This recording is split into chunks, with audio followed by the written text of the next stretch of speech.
O que eu não vou admitir é tentativas que eu tenho visto de desacreditar de forma indevida a atuação, seja minha como relator, seja dos investigadores.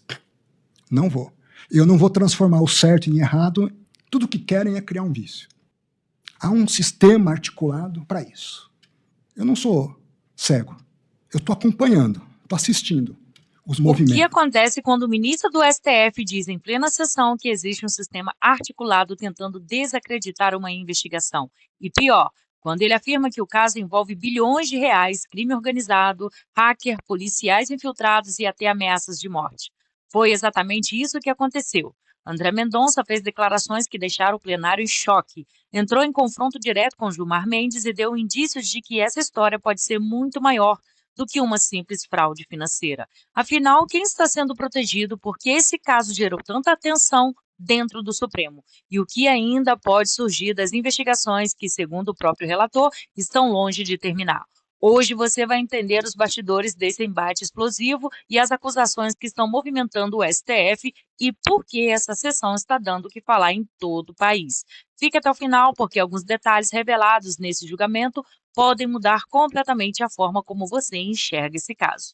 Os autos tratam de novas fases da assim denominada Operação Compliance Zero, caso rumoroso que há meses vem ocupando o noticiário de forma cada vez mais espetaculosa e sensacionalista. Na linha do que tenho salientado em votos anteriores, a nossa experiência institucional recente, em particular, está repleta de exemplos dos efeitos altamente danosos que o circo midiático e a espetacularização de investigações criminais podem causar, não apenas aos direitos individuais do acusado, mas igualmente à própria elucidação dos graves fatos apurados e ao país. É evidente que eu me refiro aqui às práticas processuais autoritárias da famigerada Operação Lava Jato, que, refletindo um punitivismo inebriado com a expectativa de popularidade, ultrapassaram todas as raias da legalidade. Primeiro, dizer que nós não estamos aqui a julgar Lava Jato.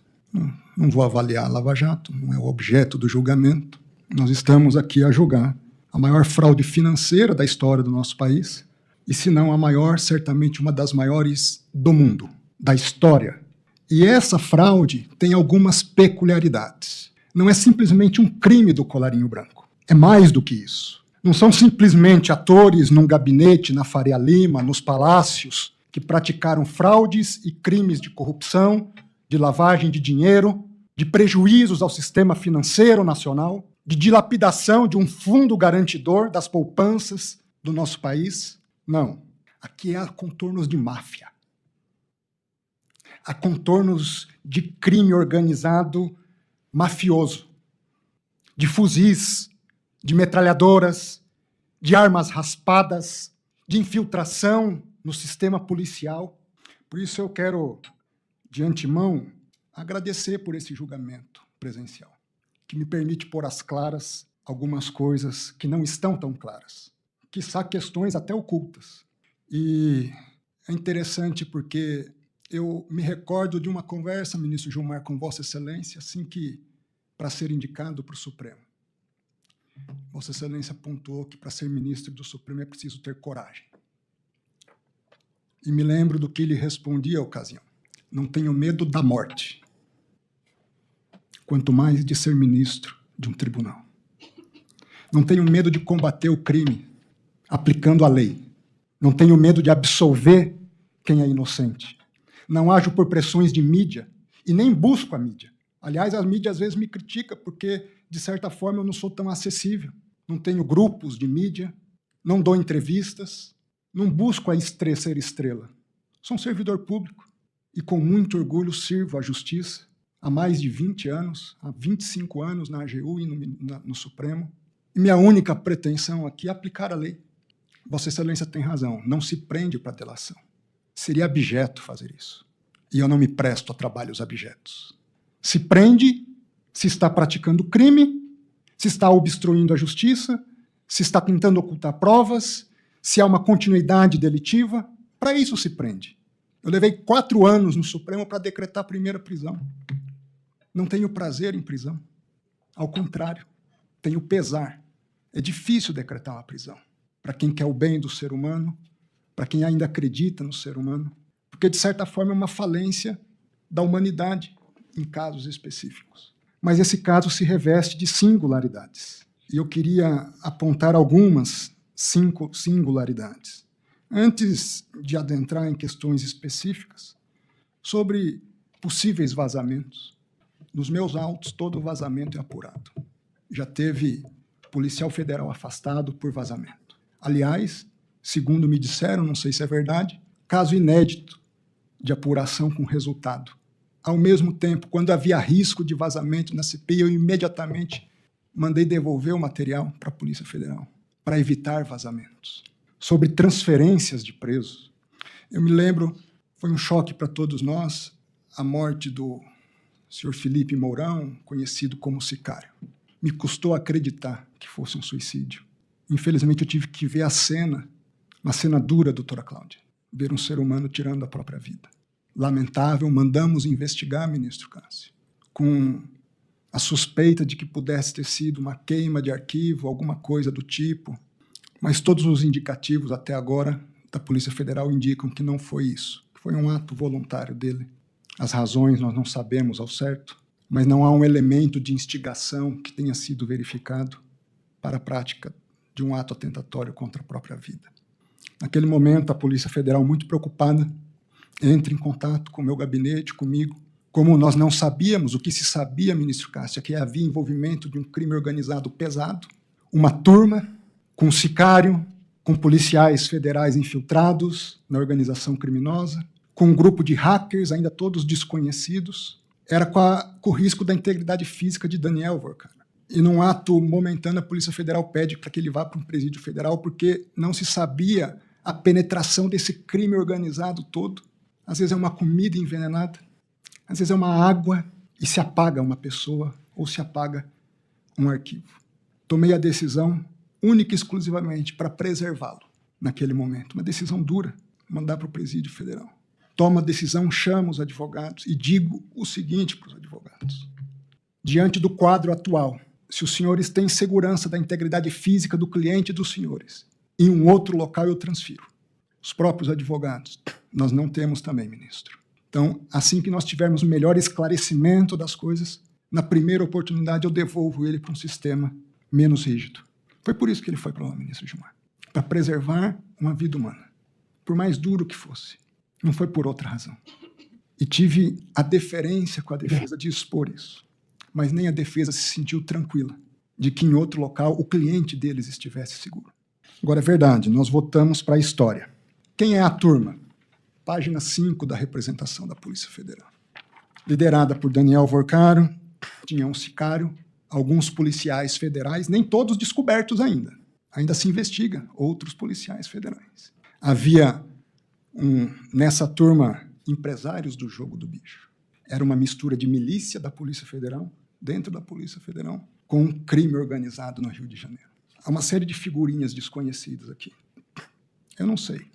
Talvez seja muito simples hoje acabar com a investigação. Basta alguns desses desconhecidos, talvez atentar contra a integridade física do relator.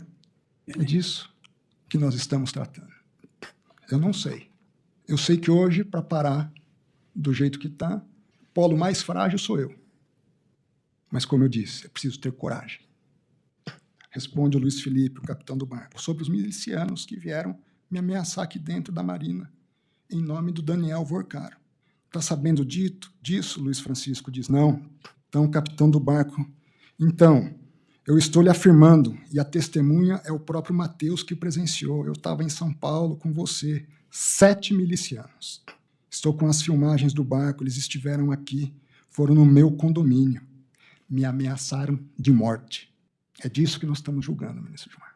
Não é o caso que nós estamos julgando. Não, não é Lava Jato. Esse é o caso que nós estamos julgando. Esse é o caso que nós estamos julgando. Nós estamos julgando dois. Esse não é Lava Jato. Esse é o que nós estamos julgando. Porque depois eu vou chegar no Henrique.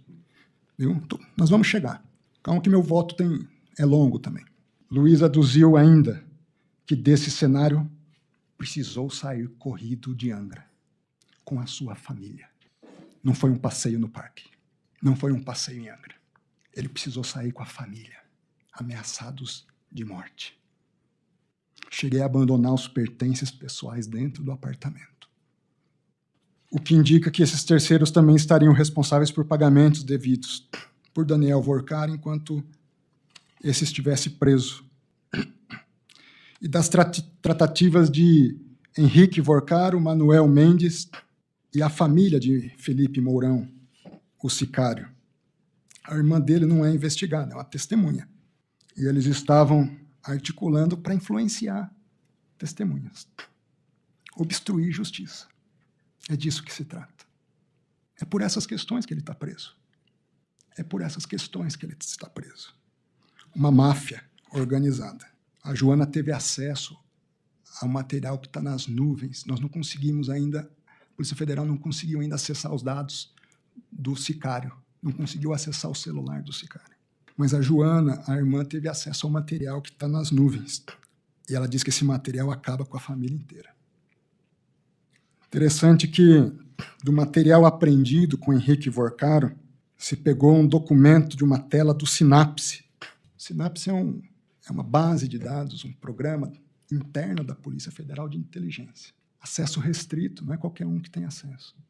Ali você puxa tudo, puxa passaporte, todas as empresas que você tem, se tem alguma investigação, se tem um processo. Foi apreendido com Henrique Vorcar uma tela do Sinapse, com consulta de dados de Augusto Conte.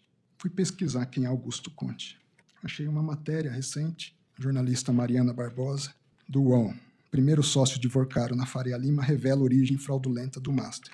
Veja, houve um desentendimento entre sócios. O que se encontra com o Henrique? Dados do Sinapse de alguém que houve desentendimento. É assim, ou você compra, mas se não compra, você ameaça. É assim que funcionava. Lembrando que, em tese, se pagavam 400 mil, mais 400, e eventualmente, com o sicário, se chegava até 1 milhão alguns pagamentos. E o sicário era o responsável pela distribuição desses recursos na turma, policiais federais, integrantes do crime organizado e os hackers, que invadiam os sistemas e ameaçavam pessoas através também dessa sistemática. Encaminhado pelo COAF em 30 de abril de 2026. Esse relatório de inteligência financeira abrangeu 294 comunicações, envolvendo 1.199 pessoas físicas e jurídicas. Um relatório de inteligência. Com movimentação que ultrapassou 18 bilhões de reais, que teriam ocorrido até abril de 2026. O relatório aponta Felipe como principal envolvido nas operações financeiras analisadas, figurando na condição de beneficiário relevante dos fluxos financeiros vinculados a Daniel Vorcaro. Eles estão tentando ocultar, preservar o produto do crime. Depois que sai da cadeia, ter dinheiro no exterior, ter dinheiro em algum lugar, em nome de interpostas pessoas. É isso que nós estamos julgando, ministro Gilmar. A defesa argumenta, diz que nada tem a ver com intimidações de pessoas, nem com violações de sistemas informáticos. Tem sim. O próprio material apreendido indica isso. Os próprios dados colhidos a partir da operação já indicam isso. E que ainda estão sendo revelados. Tem mais coisa por vir. Eu havia determinado que fosse preservado o iCloud do sicário. Essa semana eu determinei a quebra desses dados. Vamos ver o que virá de lá. Que deixou a irmã do sicário passando mal. Eu não sei. O que eu sei dizer, com certeza, é que não há razões para se não referendar essa decisão, com a devida vênia aos entendimentos em contrário. Deixa eu só fazer algumas pontuações. Primeiro que nós não estamos julgando o caso. Aqui nós estamos julgando os critérios de uma prisão cautelar. Exatamente. Nós não estamos julgando Lava Jato. Não. E não estamos julgando estamos julgando o Henrique. Não, nós estamos julgando a prisão. A prisão, os motivos da prisão. É isso. Os fundamentos da prisão. É isso. É disso que de uma organização em atividade. Exatamente. Até porque nós já tivemos oportunidade de ter muitas discussões a propósito dessa temática. Como funcionou ou deixou de funcionar o Banco Central, como funcionou... Não estou julgando o Banco Central. Sim, como funcionou ou deixou de funcionar... Houve corrupção no Banco Central. Não. Há pessoas afastadas do Banco Central. Como funcionou ou deixou de funcionar a CVM, tudo isso tem que ser... Há muita água para passar debaixo dessa ponte. Com certeza. E muitas falhas que, de fato, precisam ser consideradas em toda a extensão. Nós mesmos, aqui na turma, tivemos vários debates, Vossa Excelência, inclusive, me acompanhou, ou eu acompanhei Vossa Excelência, na questão dos precatórios, da compra dos precatórios em relação à questão do setor sucroalcooleiro, que, de alguma forma, também deságua aqui. Certamente tem... Ministro Gilmar, esse caso, eu me assusto a cada dia. Não, é uma novidade a cada dia. Sim, mas, portanto, o que nós estamos discutindo aqui é o fundamento para a prisão preventiva. É disso que se cuida. E aí, de fato, nós vamos continuar na divergência. Por quê? Porque entendo que, e Vossa Excelência, inclusive, agora aduziu elementos que não estavam no seu, inicialmente no seu despacho. E eu chamei a atenção. Os tais integrantes da turma, e graças, inclusive, à sua ação, com o encarceramento de vários deles, essas decisões foram referendadas de forma unânime pelo colegiado, nenhuma dúvida. Como também em relação a Daniel... Gilmar, eu prendo a turma, os operadores, não prendo os mandantes. Não, a discussão que se colocou e que se coloca aqui é exatamente sobre Henrique Vocaro e Felipe Vocaro. E aí, em relação a Felipe Vocaro, inclusive tive a oportunidade de detalhar o debate que se faz sobre a temática envolvendo aquela grande operação do BTG, em que isto foi esclarecido. E a discussão aqui é sobre a adequação das medidas tomadas, as mais radicais, de prisão provisória. De novo, volto a dizer, nós não estamos julgando... Eu lamento eles estarem presos, ministro Gilmar. Não. Eu lamento. Nós não estamos julgando o caso. Estamos julgando a prisão. Nós estamos julgando só os motivos que ensejaram a prisão. É isso. E aqui, então, nós vamos continuar nesse ponto da divergência. Considerando os antecedentes que temos, é muito importante que nós fiquemos atentos aos fatos, à fundamentação, porque podemos dar ensejo, como já tivemos no passado, de fundamentações genéricas que justificam. Que não é o caso. Eu até, ministro Gilmar, eu faço questão de publicar minhas decisões. Sabe por quê? É uma forma da sociedade criticar minhas decisões. Não, mas Vossa Excelência não tem alternativa. A lei que manda. É a Constituição que manda. Vossa Excelência não escolhe se publica ou não publica a decisão. Não. Tem decisão que é pública e tem decisão que eu posso manter em sigilo, reservado aos magistrados. A rigor, é distinto. Não, mas a rigor as decisões têm que ser publicadas. Não, nem todas. Inclusive para o controle geral e Faço o controle questão. social. Fico feliz que Vossa Excelência estimule isso. Não, é fundamental.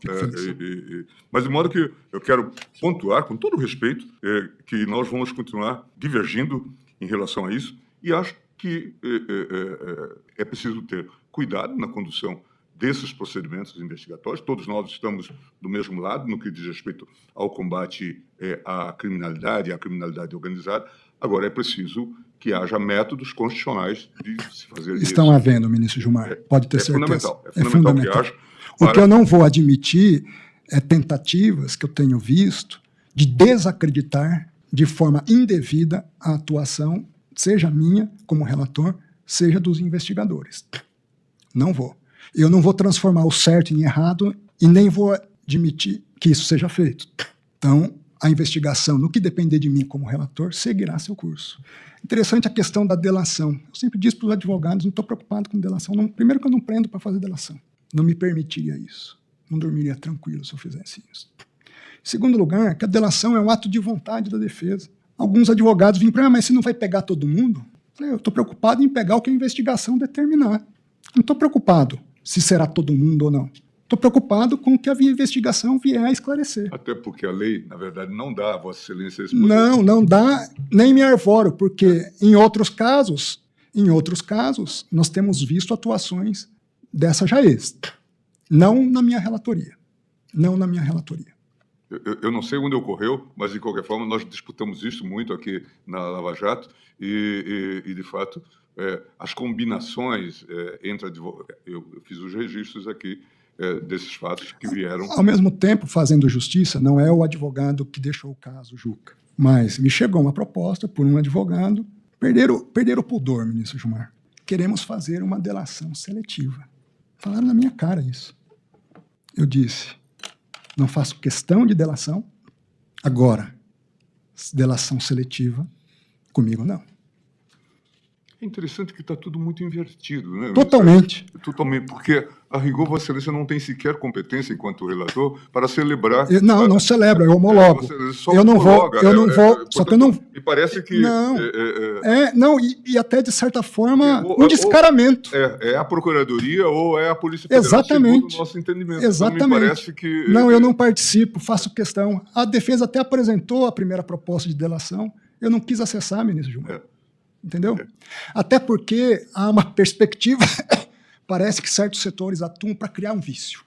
Tudo que querem é criar um vício. Há um sistema articulado para isso. Eu não sou cego. Eu estou acompanhando, estou assistindo os movimentos. Não, eu acho que todos nós devemos zelar para evitar ensejarmos não só a nulidade, mas a hipótese de suspeitas sobre a condução do... E mais que isso, ministro Gilmar, tentativas de obstaculizar as investigações. Não, isso é grave. Gravíssimo. Gravíssimo. Agora eu quero saber a sua opinião. Estamos diante de uma investigação que pode revelar um dos maiores esquemas de corrupção e crime organizado dos últimos anos, ou existe o risco de excessos que precisam ser debatidos? Uma coisa é certa, as declarações feitas dentro do STF mostram que essa história está longe de acabar e que ainda pode surgir revelações capazes de provocar novos desdobramentos políticos e jurídicos do país. Então, já deixe seu like, se inscreva no canal, ative o sininho, porque aqui você acompanha os fatos, os bastidores e as análises dos acontecimentos que estão movimentando o Brasil. Pois é, gente, e a pergunta é simples. Depois de tantos anos no poder, por que tanta gente sente que o Brasil continua enfrentando os mesmos problemas na economia, segurança e no custo de vida? Ronaldo Caiado reagiu contra propostas que, segundo ele, podem reduzir a autonomia dos governadores na segurança pública.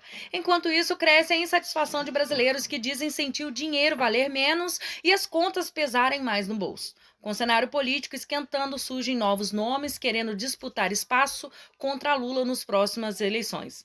Isso mostra uma coisa, uma parte da população quer mudança. Agora eu quero saber de você. O sinal está avançando ou precisa mudar de rumo? Comenta aqui embaixo. E se você gosta de política e notícia, deixa o seu like, se inscreva no canal, ativa o sininho para acompanhar os próximos debates.